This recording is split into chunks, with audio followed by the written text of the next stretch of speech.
Welcome sa Manila Grand Opera Hotel. Ito yung hotel na kilala dito sa may bandang Santa Cruz. So, paano ba mag-commute papunta rito?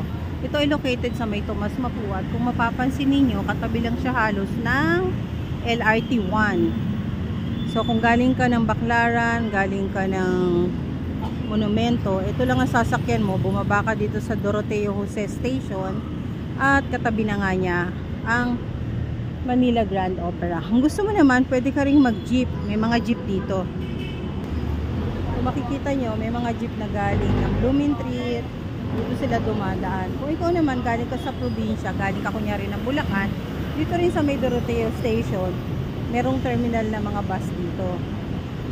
Ito yung mga jeep na dumadaan. Yan ang kahabaan ng recto. So, galing ng Blumentritt, yung ibang mga jeep, galing ng Dapitan, Blumentritt lang basic kang yan Malanday.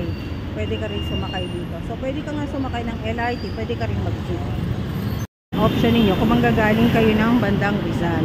Ayan, meron naman kasing LRT2 na nanggagaling na mismo sa may SM Masinag, sa may Antipolo. So kung galing kayo ng Cainta, San Juan, Cubao, yan ang pwede niyo sakyan. Meron din namang jeep na nanggagaling sa San Juan.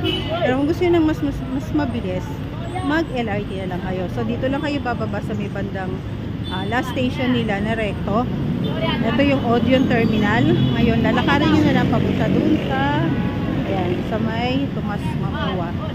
Ayan. Ay, ito yung mga jeep na sinasabi ko sa inyo na nanggagaling na Cubao. So, pwede nyo rin siyang sakyan. Kaya, ayan, meron na kayong option kung galing kayo ng south, galing kayo ng north, at galing kayo ng east sa Rizal. So, paano?